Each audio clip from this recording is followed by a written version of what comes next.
And all right, the recording has started. So yeah, we'll just start with a round of intros and see where that takes us. Does anyone feel called to start? I can start. So my name is Tahera Hamdani. I live in New York and I work in the space of regenerative food systems, primarily promoting and advancing design solutions that are creating systemic change, at least at the community level and beyond. And I am currently working on a project in Pine Ridge Reservation, which is with the Lakota community to design a permaculture-based food systems solution to feed 100 families through hoop houses and permaculture-based gardens. It's also linked up with a housing and cultural preservation and a few other things. And I'm also working to activate something around a Hudson River Valley food system. And so that's in progress as well. And I'm a permaculture designer and a regenerative practitioner as well.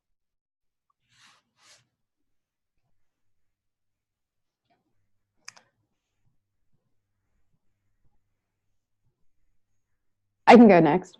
Hi, everyone. I'm Mariette. I'm an artist. I live between Brooklyn and the Jersey Shore. I am also the president of the board of a place called ARC 38, where I'm creating an agro-tech accelerator. So we're working with permaculture and also the intersection of new technologies. My very lovely and wonderful other job is creating media for regenerative culture through Just One Organics. And Just One is a project started by David Rose. We're based out of Klamath Falls, Oregon. And we dry fruits and vegetables, and we use our business model to create economic empowerment for regenerative farmers. So we're also heavily aligned right now with the Bionutrient Food Association and also with Holochain in creating a food-backed sort of currency system. So David and Arthur and Fernanda have been involved in that design for some months now.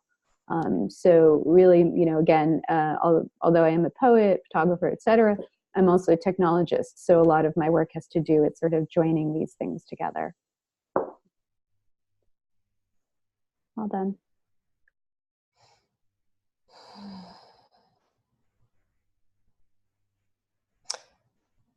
Okay, I'll go. I'm Leslie. Good morning, everybody.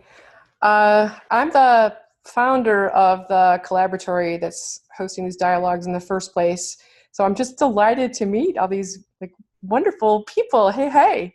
And Ben and I have been co-stewarding for years. And I've been working with Christina Bowen, who is my connection to DigLife, with Ben on Kumu mapping the collaboratory for the last year, and we're getting ready to launch the map. So wearing this hat, I'm not mapping food systems specifically, but I have looked at food mapping in my local community before and didn't have a tool to map it with. So it's possible that I might end up using Kumu to map the local food system at some point as part of a project again.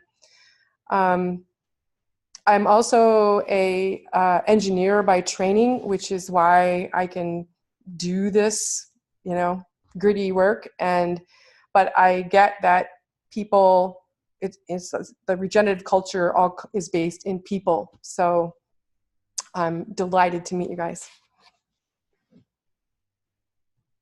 Oh, and I'm a holochainer too. Yay!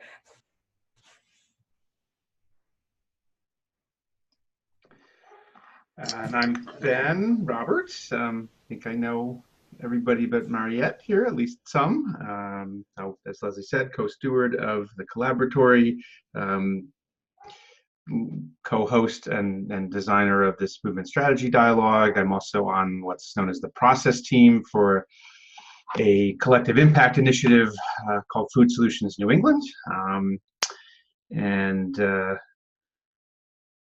food is a passion for me, local, sustainable, regenerative, hopefully soon permaculture. I'm looking forward on some land that we just acquired along with some of our kids in southern Massachusetts next year, to dipping my toe into that water with some actual dirt. I guess that's a mixed metaphor, but I'm in.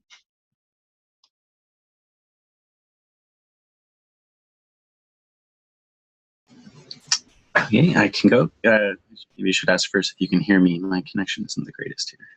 Good. Cool. Well, my name is Robert. I am actually part of the Holochain team. Unless I'm confused, I think this call sort of, or at least this regular time, I've been hosting ecosystem mapping calls. So this is sort of related to that, if I'm not totally mistaken. And yeah, I do data analytics, and I've actually been working on another open source project for years now, MetaMaps. It's kind of an open source online collaborative concept mapping application. And we're thinking about making it into a Holochain app once the time is right for that. Other than that, yeah, I do data analytics, graph analysis. I like playing with Kumu and lots of different tools like that. And I'm excited about how we can use these tools to map emerging ecosystems, not just food systems, but also sort of abstract systems, such as like an emerging software ecosystem, i.e. Holochain or something like that. And very excited to be here and meet some of the faces I haven't seen before. Excellent. Yeah, thank you. And Robert, thanks for acknowledging that bridge to the ecosystem mapping call. And that was the idea today, after when I checked in with Christina about it, bridging, because Christina has worked with the TRCC as referenced, doing that Kumu map of the project. And then since we've been talking a lot on food system mapping and the capacity around even potentially being able to pattern, the process of food system mapping in different regions. And so the bridge was to link these up, since the movement strategy dialogues are an open space scheduling format. So I was thinking, let's see how that stacks, and see what kind of collaborative energies might flow there. And there are a couple folks who I hoped would make it that may still drop in. India Hamilton in Jersey, who has a really amazing project that's a cooperative that's bridging permaculture food systems and local growers. And I'm really inspired by that, what's happening there, and wanted to, and part of the ongoing focus circle here is to bridge those resources out. My particular base is in Cascadia, Pacific Northwest, and closely with Christina in the Columbia Gorge. We've been working with there's a local support around, there's a Gorge Grown Food Network. There's a lot of energy around local food systems there, though it's not really fully mapped yet. And what we've been, I share that interest in relational mapping and complex data analysis and warm data approach to being able to have the complex sense making that we need in these times, to be able to use these as prototype use cases, obviously working with food, energy, water, waste, all the important functions. And so that's a focus for me as a permaculture designer as well, whole system design work. So super excited for where these projects can start to become more realized. I especially want to see asset-backed currencies so that we can have a more, we can have a stable, regenerative culture that way. And it seems like the time is now, and lots of the coherence is coming in. And the thread that I think I mentioned at the beginning, but maybe not everyone was on, is that for me, it seems especially about being able to move across any existing silos of brand or ideology or different things like that tend to be the types of things that we need to be able to cross over. And yeah, so those are some of my thoughts. Prototype mapping. One thing that as a next round, or as a, to invite another round, would be what folks are maybe specifically hoping that we might get out of a collaborative space like this, and or kind of core projects that you're working on that relate to food system mapping that you'd like to either share about or share as a resource. And I'll probably dig up a couple of the links that I intended to be able to share. And if anyone wants to do a screen share and walk us through something they're working on, you could do it that way. And I'm also open to other suggestions for how to flow from here, but I thought another round would be a good way to go, and take it from there. That feels good.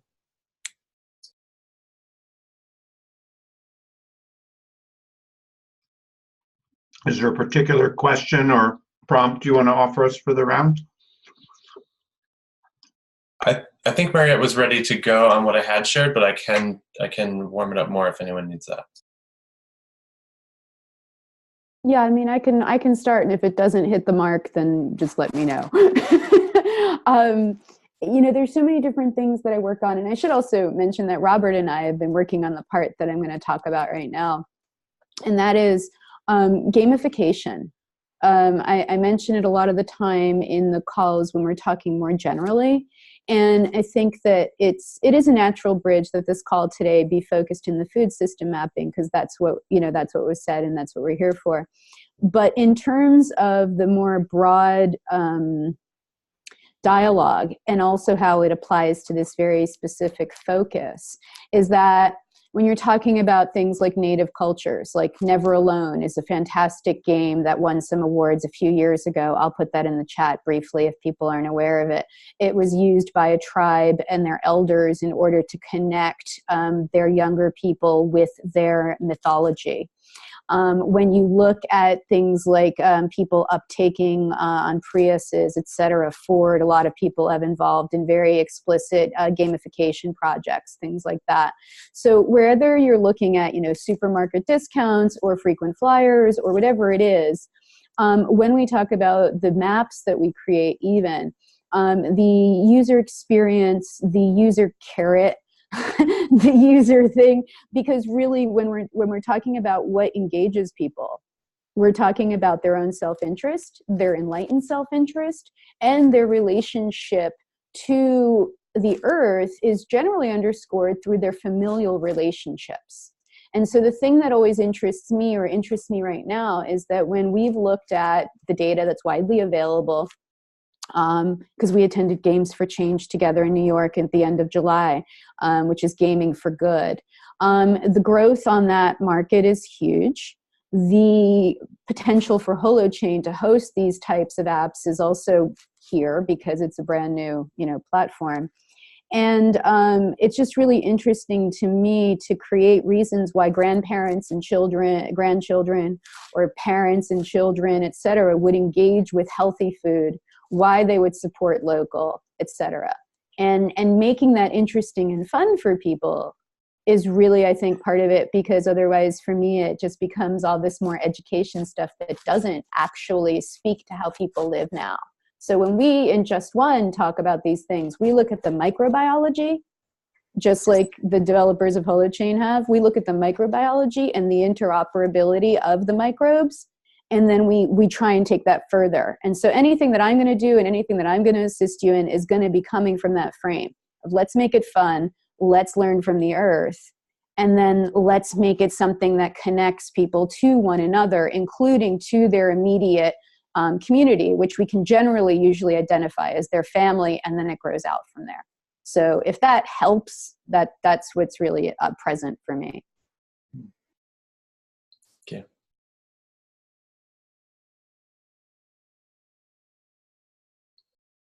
Yeah, that was reminding me of one of the pieces that we were talking about around, well, how much education is a part of the process with the shift around food too, and how whether it's helping people understand why they would want to pay more, for a local higher quality food, or why a food that looks not prettier than the other one might actually be more nutritional and higher quality too. And so there's these various points of education that are a lot of it, and it feels important to be able to have the education be fun. So great bridge on the gaming piece as we go there. Thank you. And the one other thing I will mention was actually, I think it's going to be an interesting challenge, because we talked about this in the past, where it comes to like all these different people are doing great work, but like you said, we're siloed lots of times. So this call is meant to break down that siloing. What we did see as people are introducing new technologies, or as we're inviting people to work on the Holo platform, is that even though it's open source, it's open community, it's open this and that, there are other open source projects that predate ours. And getting people who've been developing on it to actually make a leap into the next level is actually also going to be a challenge on the development side. So like if you're talking to people in the farmos.org, I'll put it up, there are developers there that want to integrate into our community, but they're also don't want to leave behind all the work that they've done. And they also don't want to leave behind maybe any modest sort of payment scheme that they've developed by hosting or by this or by that. So actually the data siloing and the community siloing is actually very much also corollary to tech siloing. And I found that really interesting because that really came up for me recently.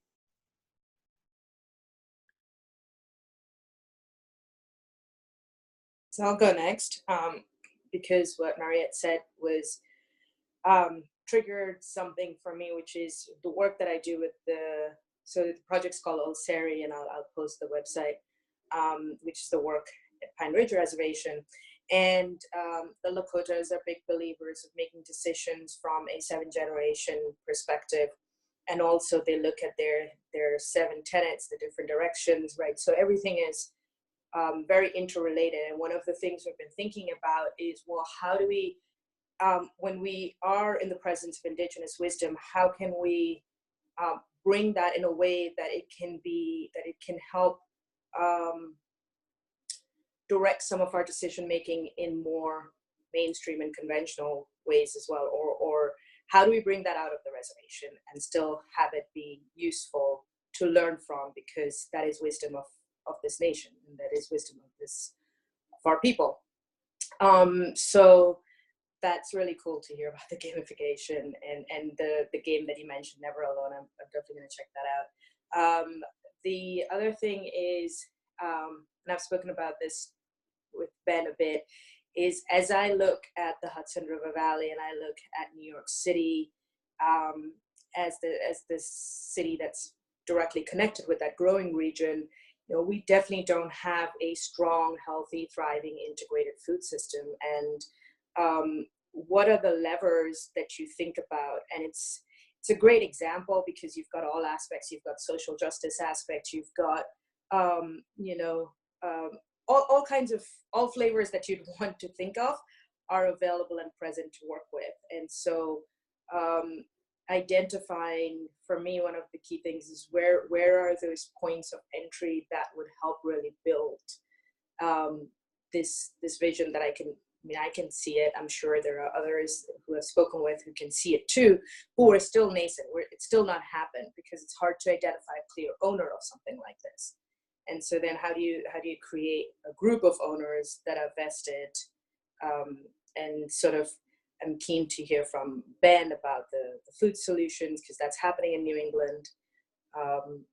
So those are two of my, and then in addition to that, with the Ulceri project, again, there's one of the good things about working on tribal lands is they have different regulations. So there's a lot of things we can do there that we wouldn't be able to do normally.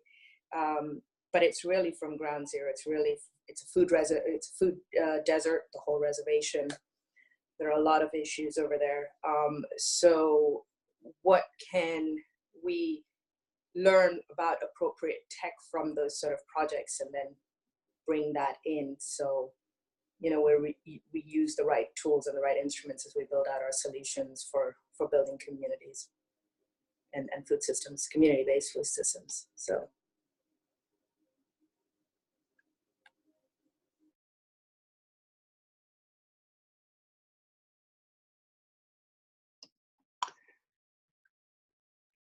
Well, I could go since you mentioned Food Solutions New England. I'm looking forward to you getting to know some of the folks in that through the New England Strategy Circle.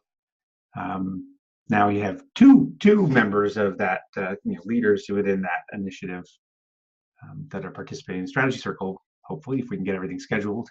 So I think you need to do your scheduling survey when you get a chance to. I did start. I Make sure we have can. started on it. The scheduling stuff.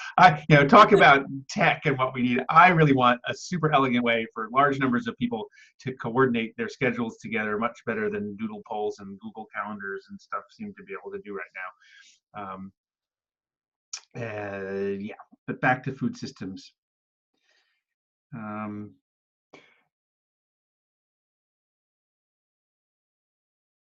I think that one of the things that just came up on the Food Solutions New England call I was on before this is the interconnectedness between organizing in different sectors. So I was talking to Niaz Dori, who's the executive director of both the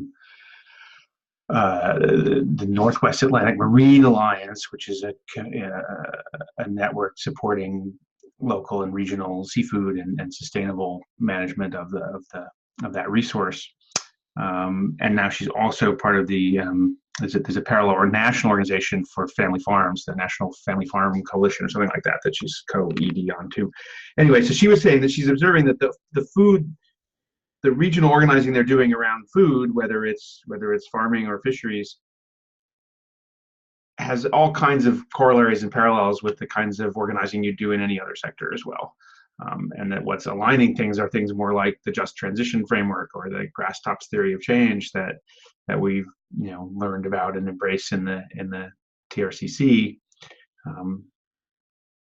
and that when you're working on systems, and then I think your point also, Tahera, is that they're interlocking systems. So your point of entry into food work might be social justice, right? So I think that's just that maybe that's a sector where a phenomenon where some systems mapping could be really valuable in identifying who's doing the work that might come together around some kind of shared ownership for food system transformation in particular. It's interesting that I do see there's been a very intentional effort across a number of initiatives that I track to integrate social justice with whatever else they're doing. What I haven't seen is it seems like we're ready for something like climate and energy and carbon mitigation and things like or sequestration to start to be integrated too as a key lens, and maybe that's happening also, but I'm not seeing it. What I tend to see instead is like the climate stuff is sucking all the energy into itself, whereas organizations that are embedded in, say, food are saying we have to bring social justice into our work, and integrate it. And maybe that's a parallel. I don't know. If they were going to do it with climate, would it work the same way? I'm just not sure. And what happens if we try 3 things all at once, or 4 or 5, and really look at the whole system? How quickly does that overwhelm people? The other thing I'll just say, I'm somewhat new to Food Solutions New England. I've been working with them since March, I guess. And it's been going, it's a well-funded collective impact model. So you're familiar with how that, I don't know if all of you are familiar with that approach that came out of a consulting group called FSG and popularized through the Stanford Social Innovation Review. But I'm having trouble seeing how coherently the transformational work they're standing for is actually playing out. It's taking a very long time for the different projects and elements they have it seems to really get to the point where we're actually addressing, whether it's regional policy or, directly impacting farming and fishing practices. So there's a lot of stuff in motion. The social justice piece has gotten more track, and leadership development has gotten, those have had tangible results in terms of building capacity around those things. But I'm just struck by how much time, even though, and how long and how cumbersome it is, even when you have a well-funded initiative. And I'm not sure if that's a comment on collective impact, or just systems change, or other things. I'm complete.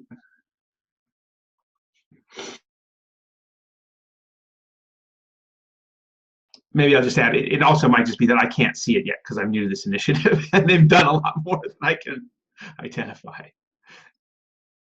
Okay, so I know I interject a lot, but the one thing I'll say is that if you're not familiar with the fact that regenerative farming is one of the places where the easiest, best route for carbon sequestration exists, that's in the conversation, totally.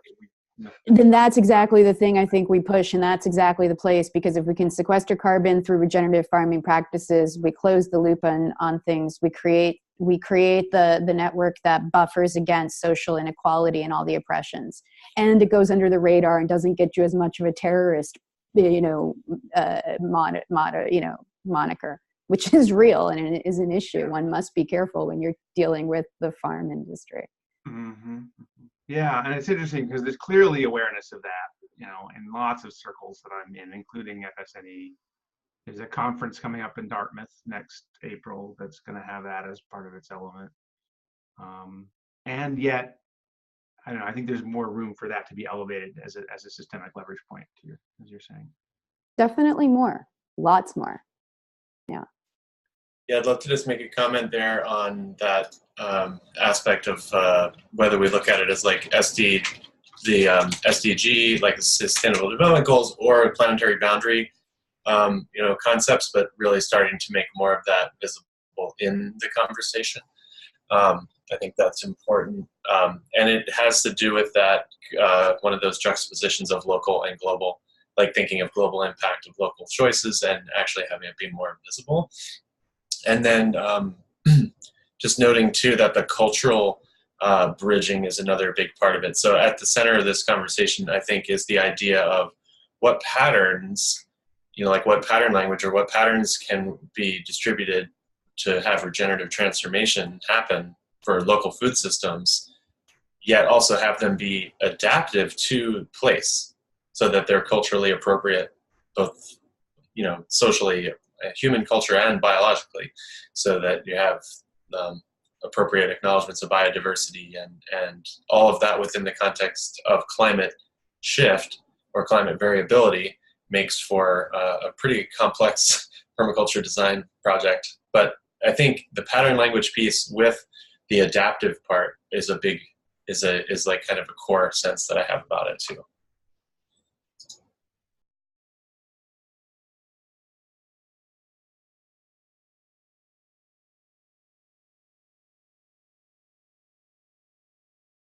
Can I just add a quick note too? So one of the things, and I think there's a huge amount of resourcing and intelligence that's going behind what's called now climate smart agriculture, which is the tech ag, and AI instead of farmers, and lots of big data coming out of farms and stuff like that. And so I do feel that while even that term climate smart ag and some of the same terminology of regenerative agriculture is used in there, to me, if carbon's not sequestered and soil's not built, it's not regenerative. It's as simple as that. Doesn't matter, because what we're trying to do with tech ag is I'm going to continue being as wasteful as I can. I want to keep growing economy, and how can we do that? And let's bring another green revolution and let's market it again that way. And to me, the last green revolution was violent. It created a lot of craziness that we're still suffering from. So I think we're definitely at that point where you can see a lot of large resources being pulled towards that climate smart ag.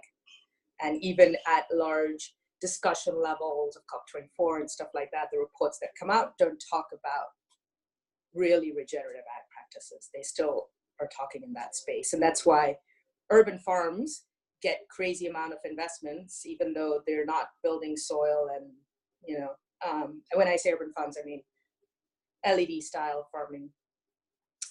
But you can't get anybody to fund a farmer's, equipment, because that's too risky.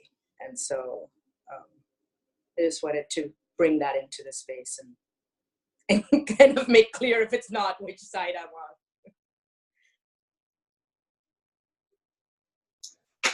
Thanks. Thank you.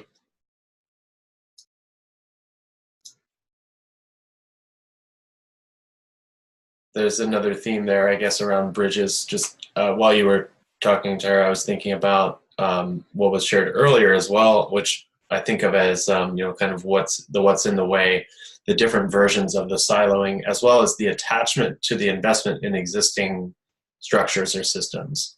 And that could be for farmers that have already invested in technology, or they've gotten into a cycle. So we need to, being able to make those bridges. And then also in terms of infinite game strategy for like how to have regenerative tech agriculture. If there's people that really want to be techie about their ag, then have them be regenerative in the way that they're doing it, right? And start to continue to make those opportunities available, and then make those solutions visible. And that's the other thing that what I'm hoping here is for more of people's projects within this network to become visible to each other, and then for that to be both for inspiration and then also for for inspiration on a morale level of knowing that we're not in it alone in these ways, but also on a practical level with insights for new strategies or new practices. So are you saying that you'd like to see some of the mapping things that we're up to right now on this call? I'm really open to that. Yeah, if folks want to share, I think that could be great. I would like to show you what I've been working on in the Christina Ben silo, because, and just to let you know, I've got an electrician here and lots of noise happening, so I'm moving around the house and I may need to hop off in about 20 minutes, so that's another reason for me to go in case he needs me to approve stuff. But I think this is a good time for me to hop in, because when I've been using Kumu, and I don't even know what other tools people are using to map with besides Kumu. That's one of the things I'm hoping to find out more about, what mapping tools there are.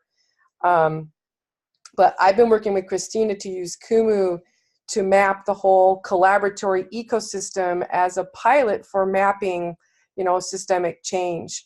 And that's at a national level, I would say. I'll show it to you in a minute. But food is just, one of the dots, right, on a map that I'm trying to include climate and culture and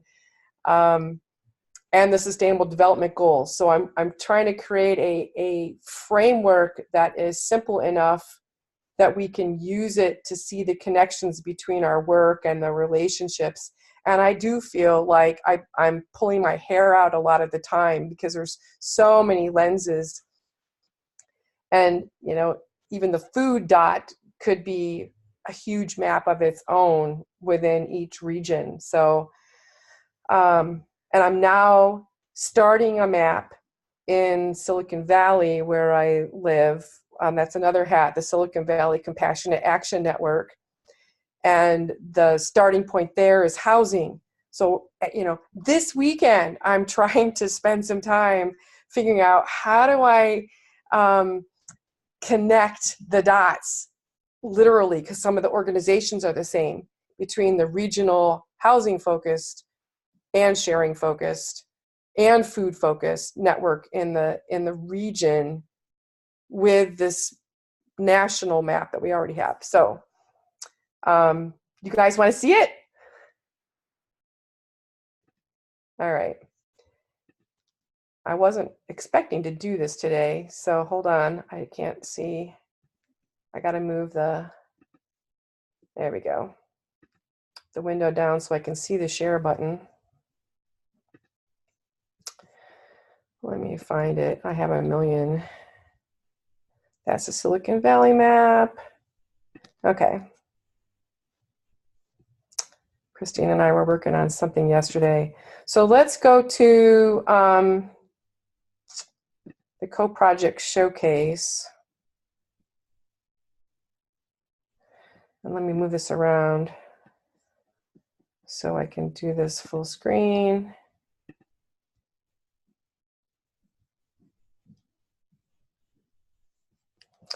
All right, so sorry, let me collapse this. I'm kind of multitasking here, so I'm having a hard time. Oh, there we go. So here's the TRCC directory.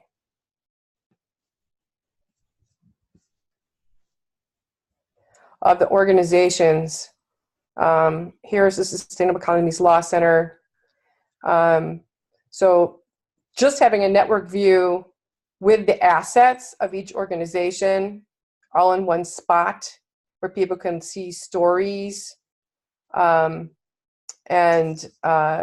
their key assets, we think is a really useful thing.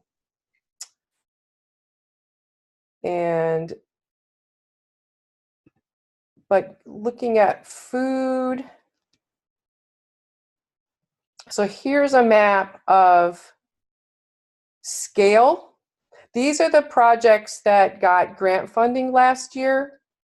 And one of the things that we're looking at is scale.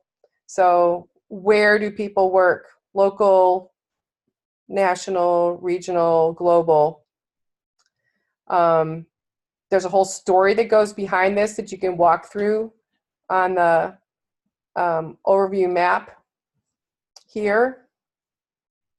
It talks about patterns of think globally, act locally, collaborate regionally, multi-issue approach, and we'll get into that in a minute. And then also networks, networks, networks. Those are our big three messages. But purpose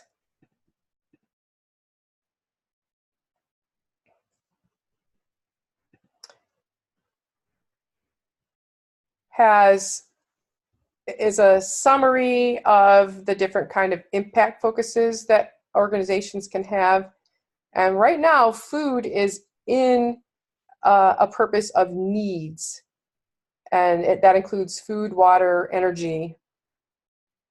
And climate is in whole communities. So just an example of what you guys were saying about how does climate fit into this story without overwhelming it as a word, and that people can see that climate is a systemic view looking that requires work on food and culture and economy and governance.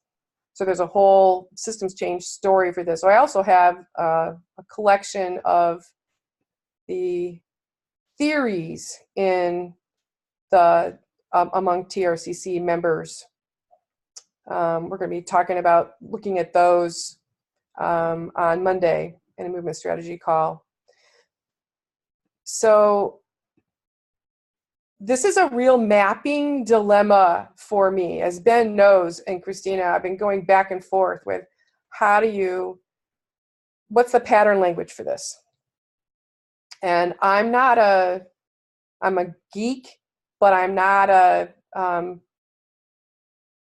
analyst and a professional pattern language mapper. So I would love to have more,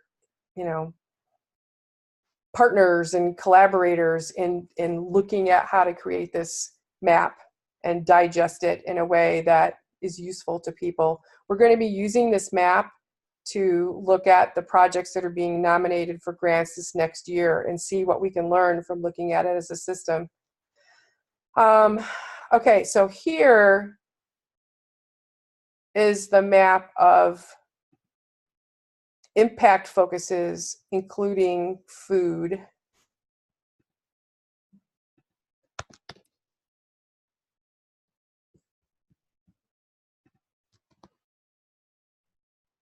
Why did you do that? So these are the groups that are working on food directly in the network. And then, the work that the food ecosystems mappers would be doing would be another whole map that's possible within food. And, I'm looking at what's the map within housing that's high meta level enough, holo enough that it doesn't get down to the nitty gritty, but it supports collaboration. That's the intention of this map, is supporting collaboration and seeing the relationships. I can't see anybody to see if you're going nuts or not. There was a question from Mariette about whether habitat is in here and where that would be. The word habitat right now is one of the words in ecosystems. I'm also integrating it with the Sustainable Development Goals and trying to translate the language at the global level into, connect it with language that we're using at a local level.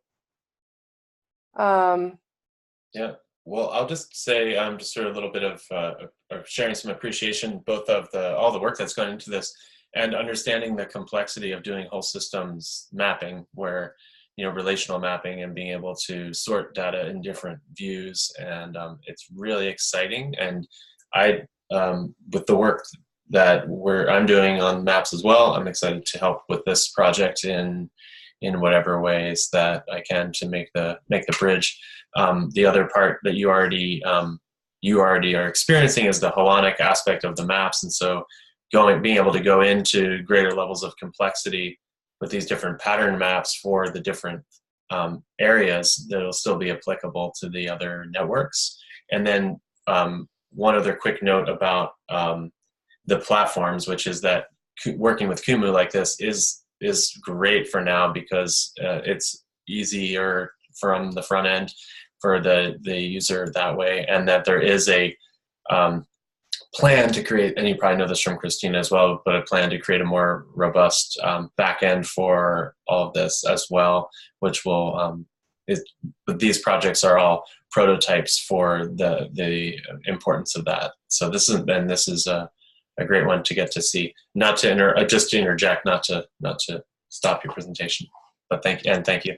Since you said you couldn't see us, just chiming in. I just brought your faces back up so I could see if you were still with me. We're still seeing the screen though, right? Yes, and I'm ready to turn it off whenever. I don't really know what more you guys would like to see. I just wanted to give you a taste of it. Yeah, that's great. I mean, I think that was really great. And then yeah, if you'll be releasing it, or if there's other kind of next steps for ways for us to interact with the map, that's useful if you want to share anything in that direction.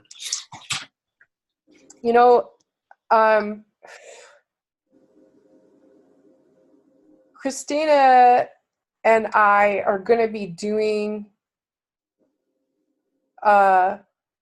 another kind of iteration on the map before the collaboratory retreat at the end of January. So please follow up with me if you would like to be part of, a map design conversation as we're, looking at what language to use and how to create views. If anybody wants to join in at that level, that would be great. Just contact me on Slack or email or whatever.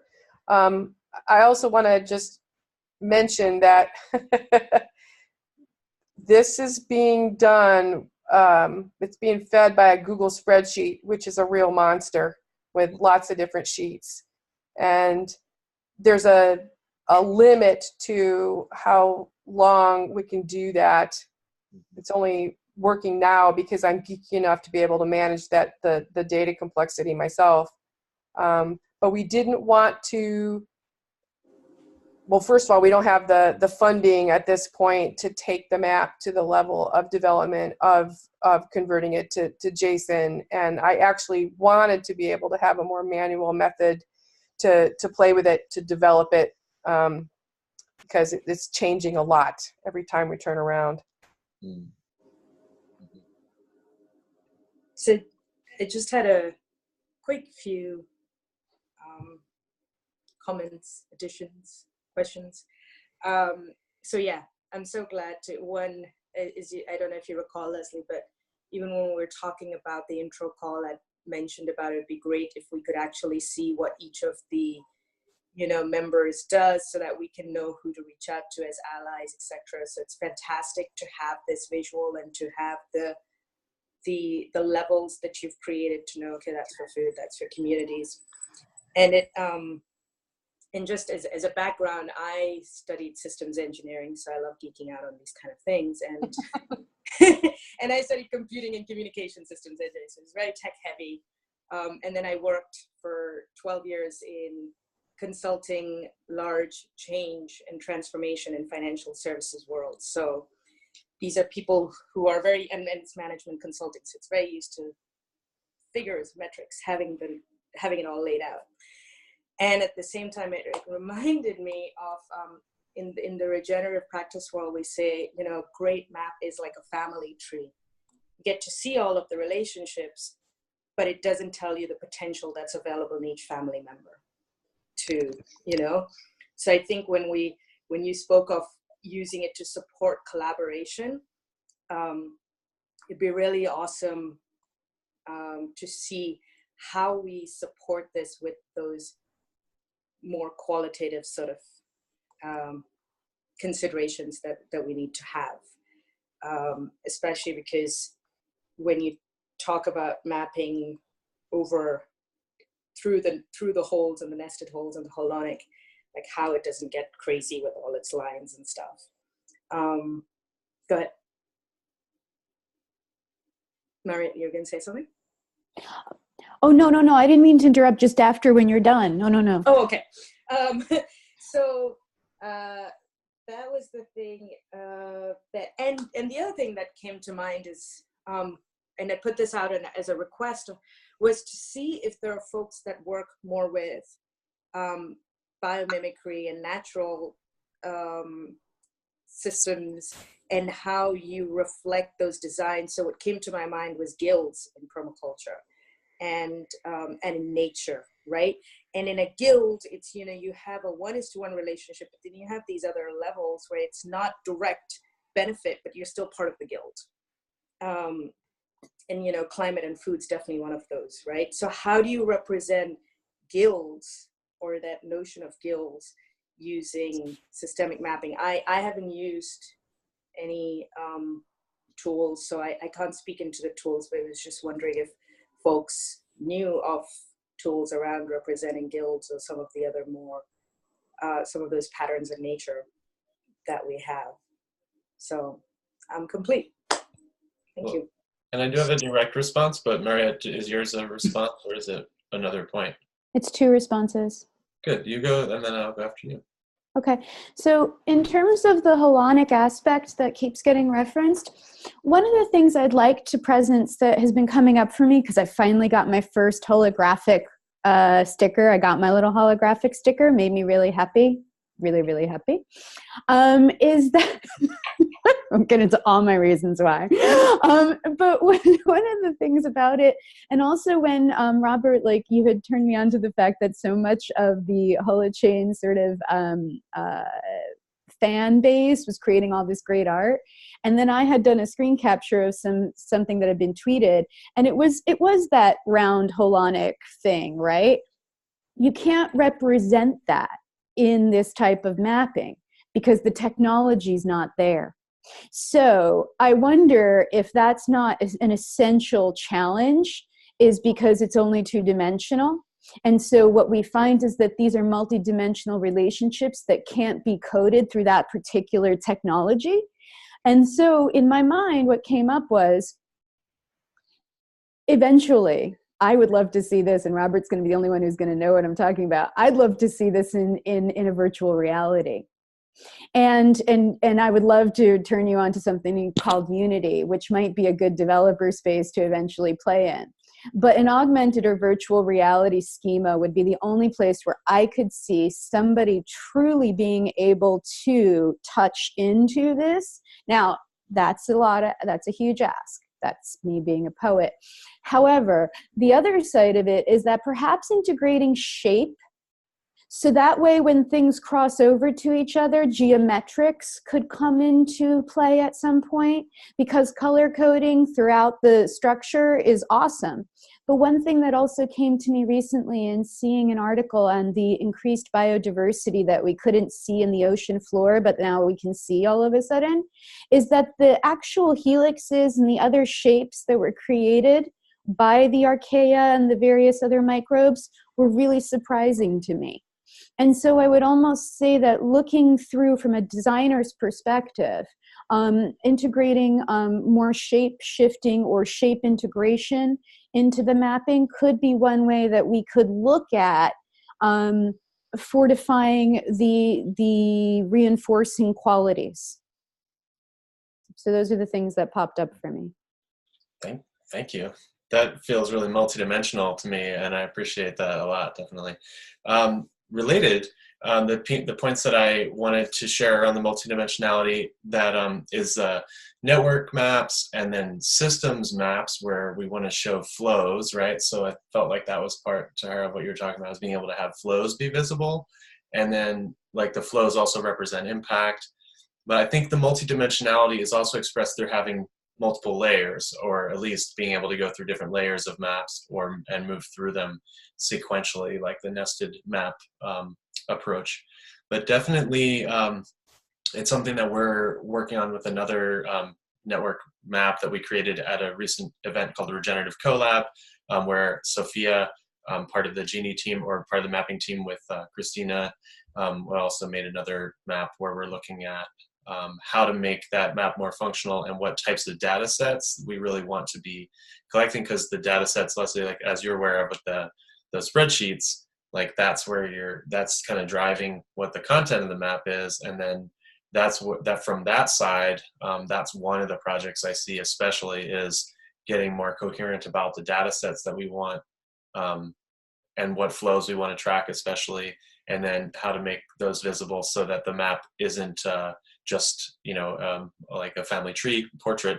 And then also one of our main concerns or design needs is for how to have the data updated in the flow of work or in the flow of life, so that it doesn't require being manually updated by individuals, because that's where the maps also kind of break down in their value if they have to be manually updated. So those are a couple of our design considerations that I think especially apply to this type of use case for mapping. The guilds thing, I think it's one of the pattern sets that it's a type of relational set. So it would be, and it's a great metaphor. And there's a project that I probably should put up on a meta map actually to try and get some of the pattern language for living systems design, like so that we can really look at what are these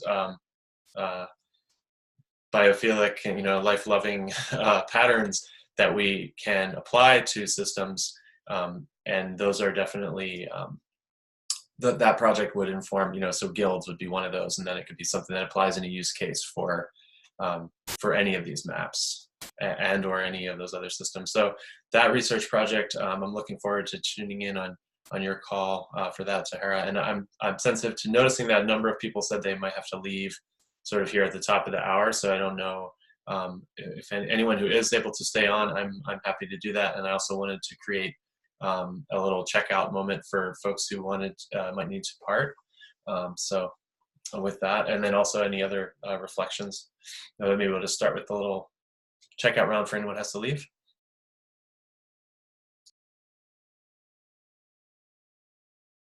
I think that would be me. Although I'd love to stick around and hear something from Robert, because he hasn't had a chance to share in this time. So if the electrician hasn't grabbed me yet, let me just say two things since I spoke a lot. I love how much I've heard Holo on this call. I had no idea I was going to be meeting some of my Holo chain family on this call this morning.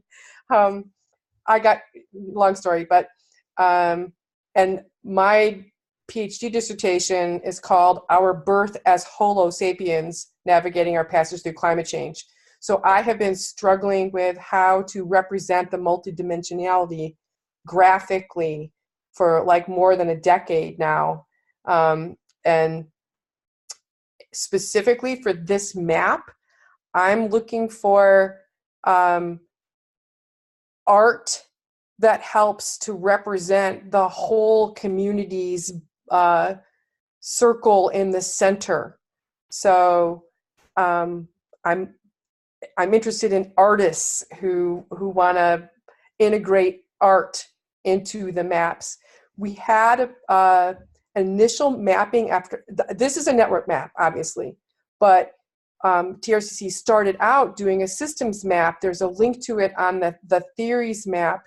And we had a systems mapper, Scott Spann, if you guys know Scott, interview everybody from Bill McKibben, on down about building resilience. And so we have a systems map, but when the community saw the systems map, they couldn't relate to it. They didn't know how to use it. They didn't really want to get involved. So we kind of shifted gears to make it more participatory first. But the goal is that this network map, once people get familiar with it and we have a way to maintain it, because otherwise it's just, a frame on a wall, that we would eventually start systems mapping within the TRCC, but it's got to come from the community. I'm complete. And thank you for this. This is loads of fun.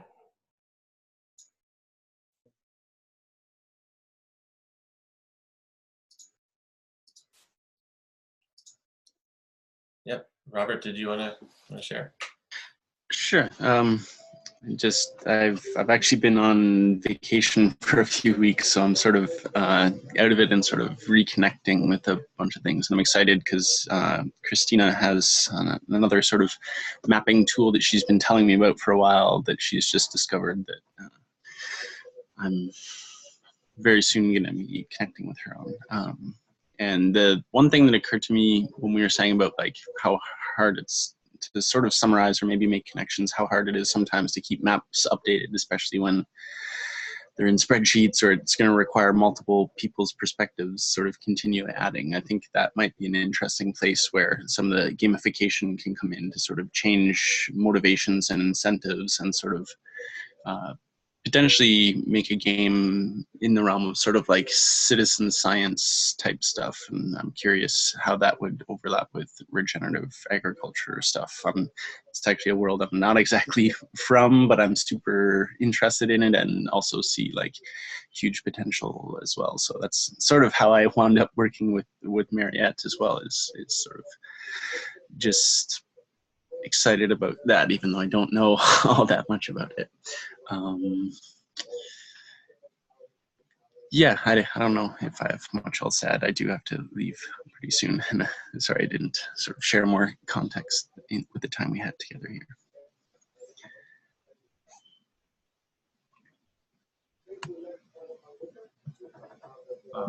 I should go too, but thank you all, because I know Christina and I really, we get each other on all these disparate things, so I just feel really comfortable and I pop in on this. But I really, mapping is a really important part to the food work, and without food, out of food, shelter, and clothing, communities don't exist. And so this work feels really important to me, and it really, the only thing I did put into the exchange there is what a holobiont is, and that's a really important part of the biology for the biomimicry aspect. So Tahera, to your point, I do recommend that you look up that theory of evolution, because it's cooperative and it's the thing that is more inspiring than I think people realized. If it weren't for that thread, I don't think that the holochain would actually exist in the way that it does. And so it's really, again, it's a privilege, because every time I'm on this call, I just find people who are inspiring and I take notes, and I just want to thank you all for allowing me to be here and be part of this. It's really great. So I hope to see you all again on this call and others. Yeah. Thank you.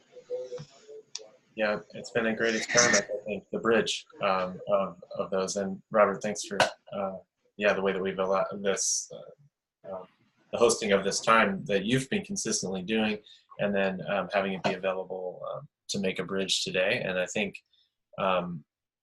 if anyone needs any additional, connections to stay connected, it seems like we already have a few tracks that are moving forward. The movement strategies dialogues are going to continue, so we'll have more sessions in that space, and I'll keep updating the ecosystem mapping channel in the Holochain Mattermost as one way to keep those threads connected. And obviously Christina is maybe the one that connects us all in that sense. I think that part of where these projects are, having seen the TRCC map that Leslie just showed that Christina was also working on.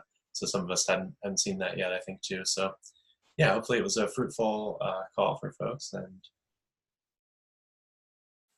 any other checkouts? Yeah, just real quick, Keala, can you make sure that you capture the chat, please? Because I know only the person hosting can do it, as I understand it. And there were quite a few links. Actually, anybody can.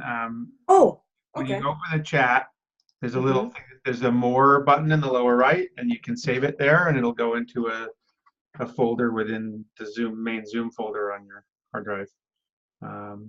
But I've been capturing. Yeah, actually, it's your Zoom, isn't it, Ben? It's my Zoom. Well, yes. I've been capturing most of this, so I think it's already in the notes. Because there are quite a few links. Which I think I've got them all. Maybe not all Sari.org. Yeah. So that's your project. Great. Yes. Yeah, I just wanted to get that before everything. Yeah, well, and while we're talking about that and mapping, or at least compiling data that could maybe be mapped, first step is having the data. We do have two forms of data we're compiling through this dialogue. One is a list of what we're just generally calling resources, which could be websites, articles, platforms, green papers, etc., white papers. And we're hoping those are annotated. So if you submit something, you put a little note or an excerpt or something to help people get a better sense of its value.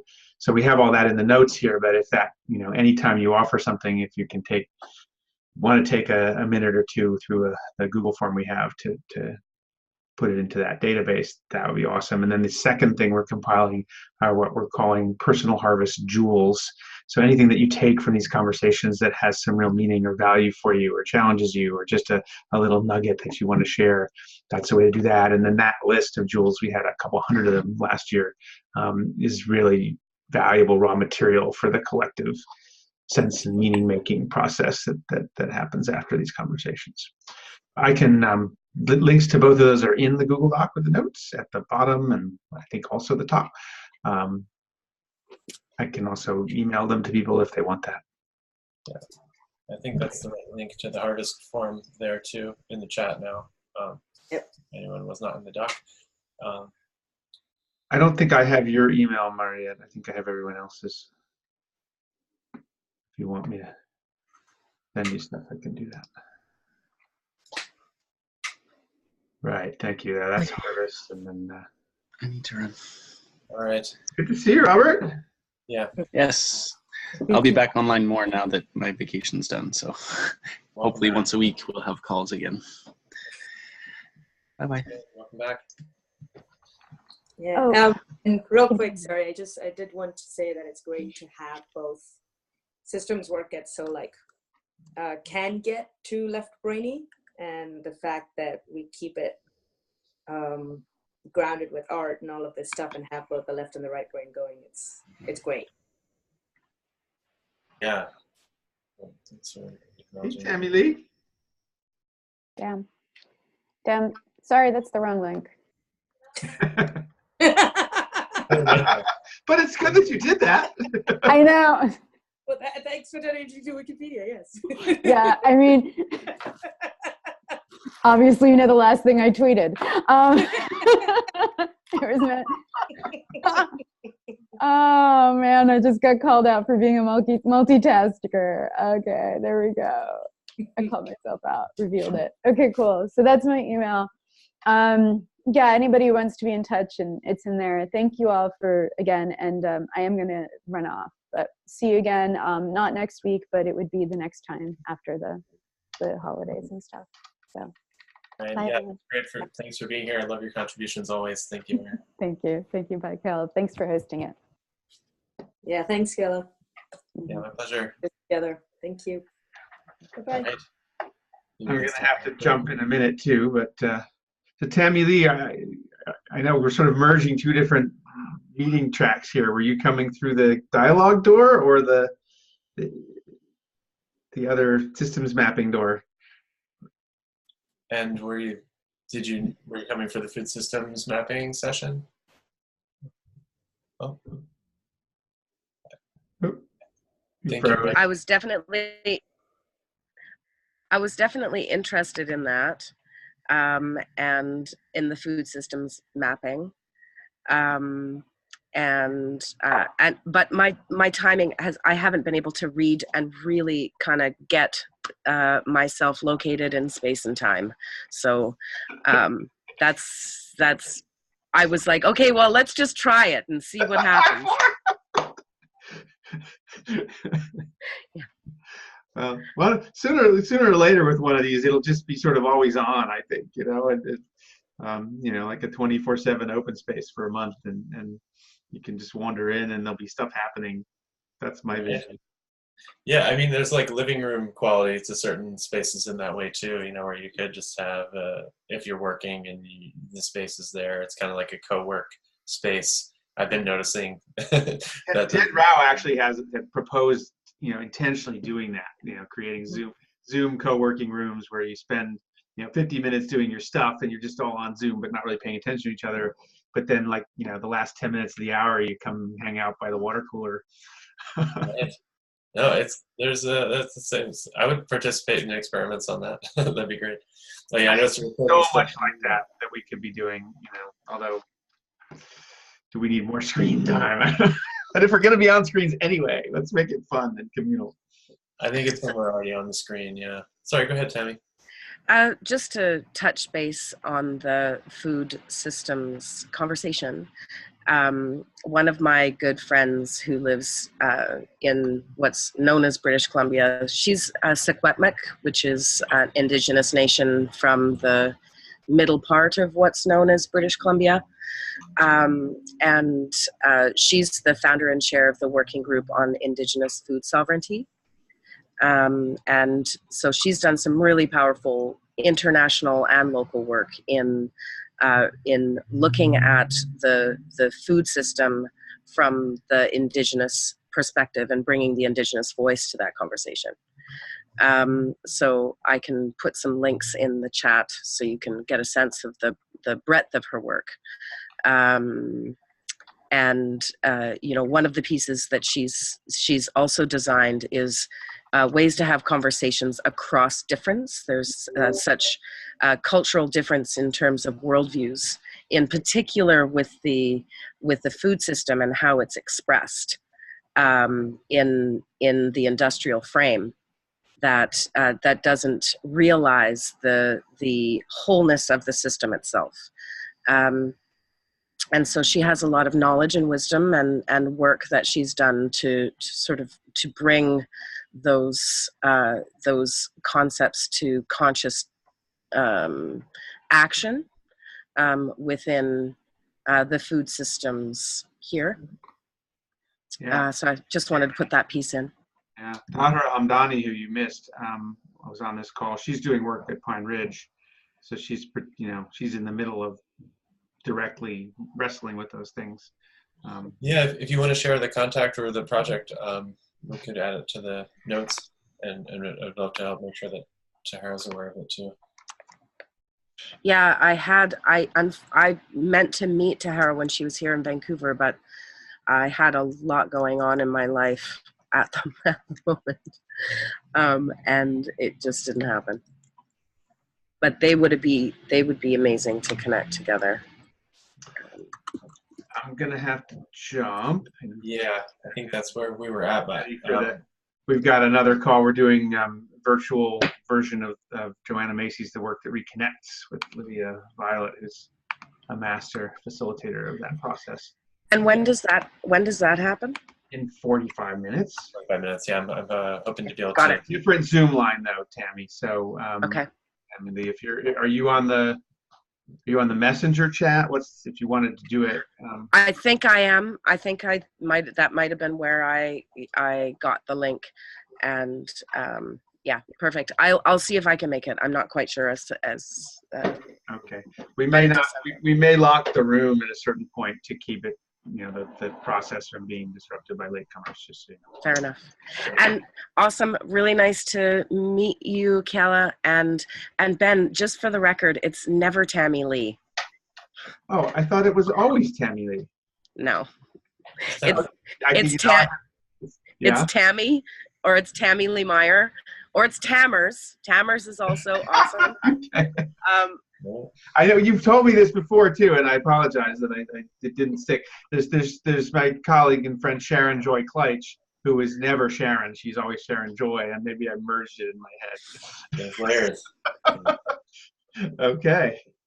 Okay. Thanks so much. Thanks, Ben. You bet. You. Bye-bye. Ciao.